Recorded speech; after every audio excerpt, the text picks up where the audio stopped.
Welcome to the introductory pre-work course on the 14 general principles and how they apply to financial disclosure review for the Skill Builder Confidential Financial Disclosure course. I am Dawn Fike, your instructor for this training. Next slide. As you will learn, the government ethics rules exist to promote and enforce proper conduct of the public officials and to maintain public confidence in the government. Next slide. The Executive Order 12674, as modified by the Executive Order 12731, Section 101, states that the ethics rules exist so that every citizen can have the confidence in the integrity of the federal government. Next slide. Maybe you have just taken your government job, been here for 5 years, or approaching retirement. Working for the federal government is more than a job. It is a singular responsibility that we affirm this responsibility in the solemn oath that we take when we start with the government. When you accepted your position with the government, you were asked to raise your right hand and take an oath. And in that oath, you stated that you will well and faithfully discharge the duties of your office. This means that you will discharge the duties of your position to the best of your abilities. You do this by doing your day-to-day performance of those duties and by doing your job honestly. And when doing that, you are safeguarding the integrity of our nation's government. Next slide. You may be thinking, what impact would a violation have on one of these 14 general principles? Let's find out. Next slide. I urge you to take time and look up the law and why these principles were established. This is the law that the United States Office of Government Ethics operates by and ensures that all federal employees follow. We will talk about the actual laws later, but here are the basics. Ethics in Government Act, ECA, of 1978. Please go read this if you're reviewing financial disclosures. The Executive Order 12731, that is codified in 5 CFR 2635.101. The executive order was signed by former President Bush Sr., and he spelled out the 14 general principles. Each executive branch agency has a designated agency ethics official called a DAO, who is ultimately responsible for the oversight of the agency's ethics program and ensuring that their employees follow the standards of ethical conduct for employees of the executive branch and the supplemental regs of their agency. Next slide. The why. In 1972, the Watergate scandal is widely understood to be the catalyst for modern ethics program. Security guard Frank Wills called the police because someone had broken into the Democrat National Committee headquarters inside the Watergate complex. He discovered a piece of duct tape over a lock, and 5 people were arrested. It is said this is what triggered the Watergate scandal and eventually the resignation of President Richard M. Nixon in 1974. If you haven't studied this in a while, go study the Watergate scandal. There were many moving parts to this, but I want you to stay focused on the ethics portion. Even before the crisis, there were signs of problems. Ethics is not important until it is. The ethics version of the scandal.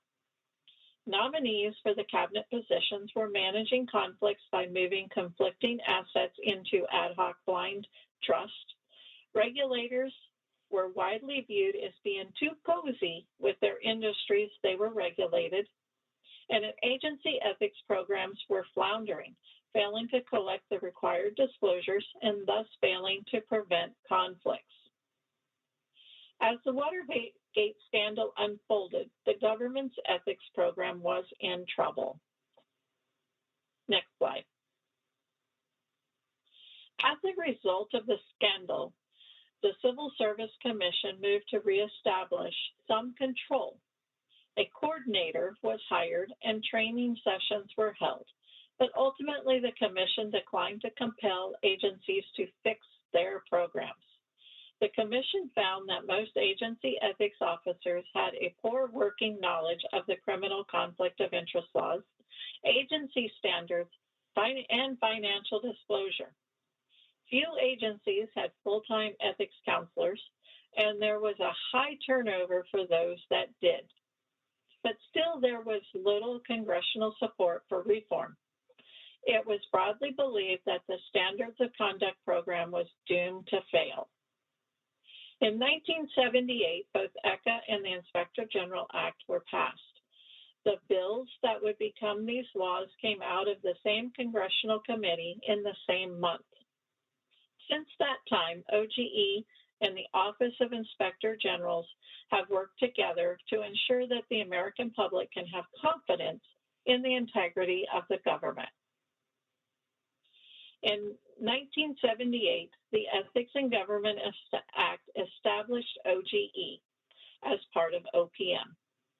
OGE was given the responsibility for the overall direction of the executive branch policies for preventing conflicts of interest. OGE got straight to work and negotiated with all the Senate confirming committees to make sure nominees were vetted for conflicts before confirmation. The bureaucracy was less than amused by this new office and the attendant financial disclosure requirements that came out of it. There was a revolt. Thousands of high-level officials were reported ready to leave the government rather than file public financial disclosure reports or be subject to new, more onerous post-employment rules. Senator Mohan called for the ECA to be repealed. The Washington Post argued ECA was an overreaction. Next slide. Breaking news. Hear ye, hear ye. The last week of 2022, President Biden signed H.R. 5961 to recodify parts of Title V, including the Ethics in Government Act, which will move from the appendix of Title V to Chapter 131 of Title V. The law did not make any substantive changes to the Act, but this will necessitate the transition to new citations.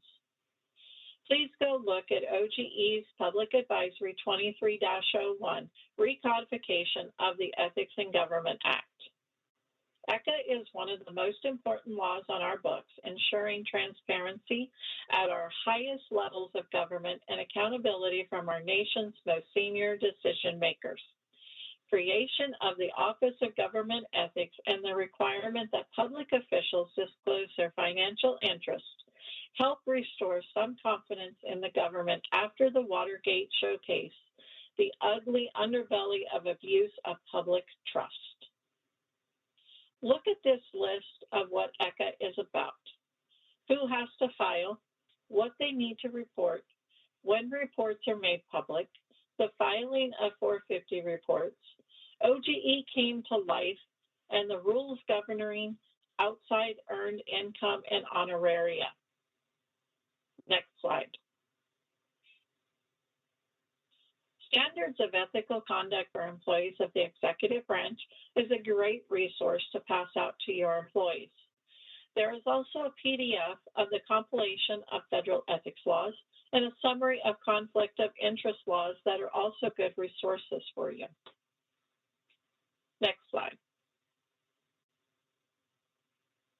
Now, the impact of what happens when one of the principles are violated. There can be reprimand, suspension, demotion, and removal.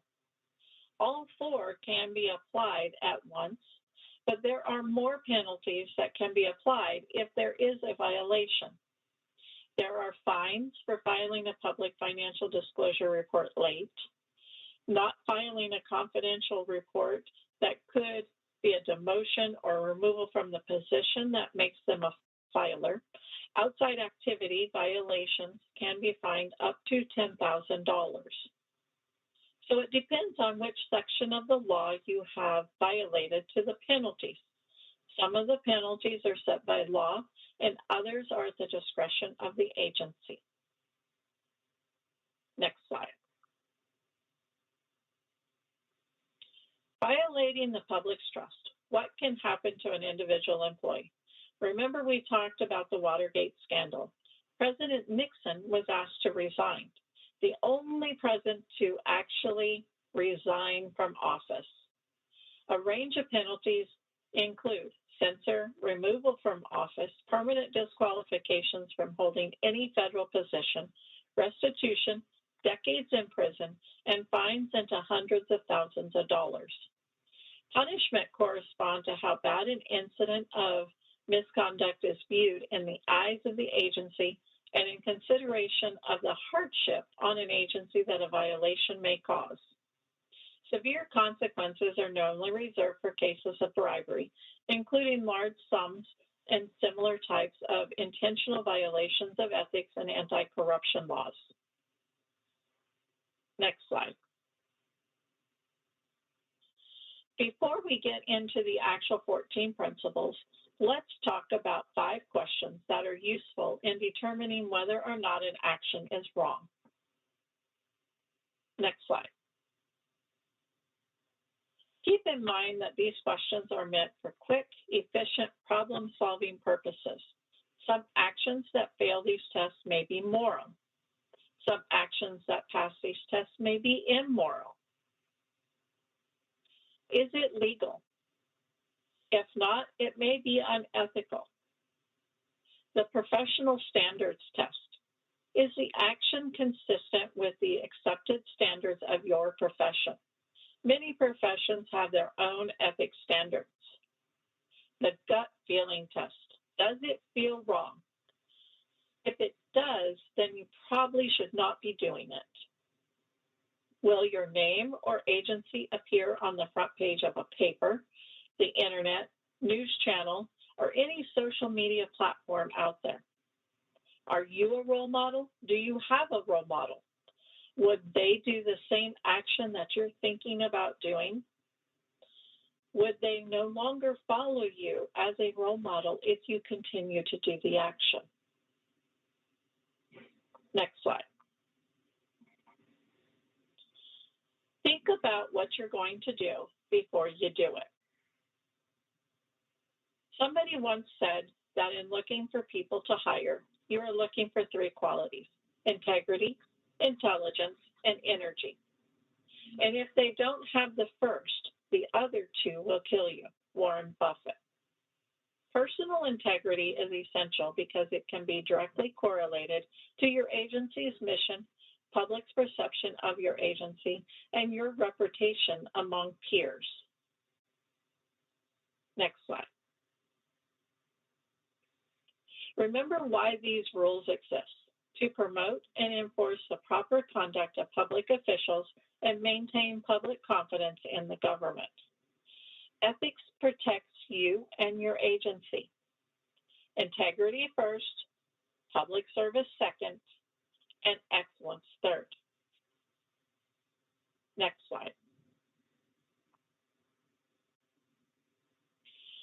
Our national government depends for its success on the excellence and the integrity of those who serve the public. George H.W. Bush. Integrity first. Public service is a public trust. The law always comes first. Avoid conflicts of interest in your duties. Protect non-public information. Do not accept gifts. Perform your job. Do not bind the government without authorization. Do not use public office for private gain. Next slide. You are a public servant, and with that comes public service commitments. You are to give no preferential treatment to anyone. Protect federal property. Do not let outside employment or activities conflict with your official duties. And always report fraud, waste, abuse, and corruption. Next slide. Excellence in the performance of your job. Obey the law and pay your taxes. Do not discriminate. Provide equal opportunity to all, regardless of race, color, religion, sex, national origin, age, or disability. Avoid the appearance of being unethical. The mere appearance can get you into trouble. Next slide. The how of when the 14 general principles can flow into financial disclosure reporting or not reporting. Next slide. Do not use your public office for private gain.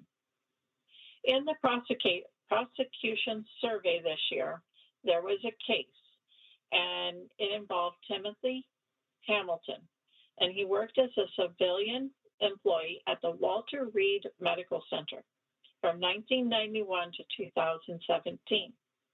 From 2014 to 2017, he held a supervisory position at Walter Reed's Prosthetic and Orthotics Department, which provided a full range of orthotic services, including prosthetic limbs and support for wounded members of the military. Mr. Hamilton's duties in this role included ordering supplies for patients, managing inventory levels, and assigning work to peers.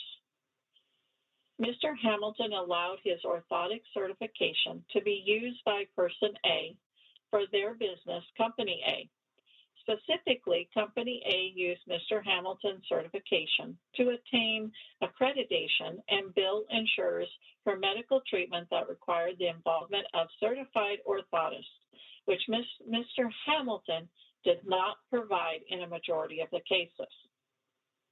From 2011 to 2015, Company A used Mr. Hamilton's credentials to submit more than 225 fraudulent insurance claims that involved more than 200 patients and totaled more than $150,000.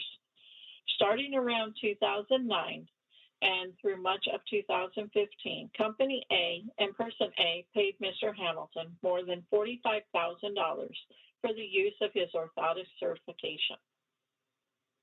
In addition to these activities, Mr. Hamilton also admitted that he received more than $15,000 in gift cards, checks, travels, lodging, tickets, and other benefits from the department's suppliers during the same time that he received payments from Company A. Mr. Hamilton ordered products from both companies on behalf of the department. The government charged Mr. Hamilton with conspiracy to commit healthcare fraud in violation of 18 U.S.C. 1349 and conflict of interest in violation of 18 U.S.C. 208. The court sentenced him in 2021 to 1 month imprisonment and 1 year of supervised release and ordered him to forfeit $45,000. Mr. Hamilton probably did not report these gifts or outside activities on his financial disclosure forms. Next slide. Non-public information, accepting gifts and outside employment. This particular case is twisted, and you will need to read more about it in the prosecution survey. But here are the highlights I want to point out to you. Mr. Tabby retired from the Army and went to work for the Department of Defense as a civilian range operations manager and served as a contracting officer representative and an agreements officer representative. He accepted various things of value from the federal contractor, including a 1996 Ford Galaxy, a custom rifle, and diamond earrings. He provided non-public information to the contractor and accepted a job with the contractor while still employed with the government. He received 4 years probation and a fine of $20,000 and had to return the gifts. These gifts were most likely not reported on his financial disclosure report. A twist in this case is that the person who gave Mr. Raby these gifts was also convicted as well, and he served 70 months in jail and received a $150,000 fine. Sometimes the other person gets a worse sentence than the federal employee. Next slide. Now, this case was not in this year's prosecution survey, but wanted to show you the importance of giving preferential treatment in performing your official duties. You're not going to hear a lot about this case. There are a few newspaper articles out there, and you can research them, because Postmaster General Marvin Runyon was given a civil settlement. In 1997, he owned Coke stock prior to becoming postmaster. He reported the stock on his public financial disclosure report, and he didn't think much about his investments until his ethics counsel brought it to his attention. So you, as an ethics counsel, financial disclosure reviewer, or certifier, it is also your duty to make your employees aware of the issues that they are facing. We will talk about these in the remedies unit of the Skill Builder course.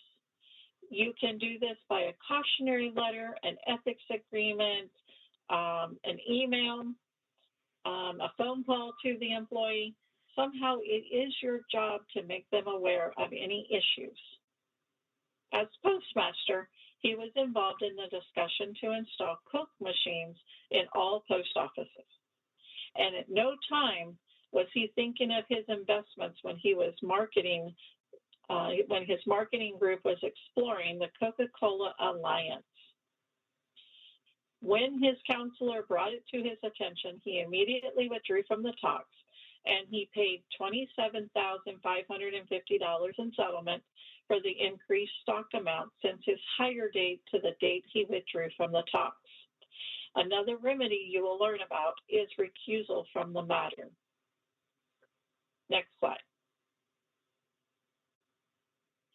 Every employee of the federal government is subject to these 14 general principles. No one is exempt. As an ethics official, you are responsible for training and providing advice to your agency's employees on ethical related matters. As a federal employee, you should seek the advice of your ethics official for advice related to these 14 general principles and standards. Next slide.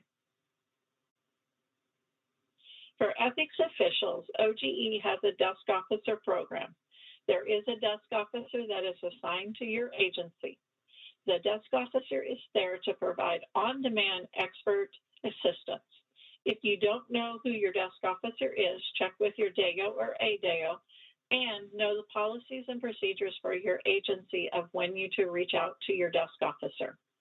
For federal employees listening to this, please contact your agency ethics officials. Next slide. Thank you for completing the pre-work training for the Skill Builder Confidential Financial Disclosure course. There is a 14 general principles handout that you can use with your agency. Thank you.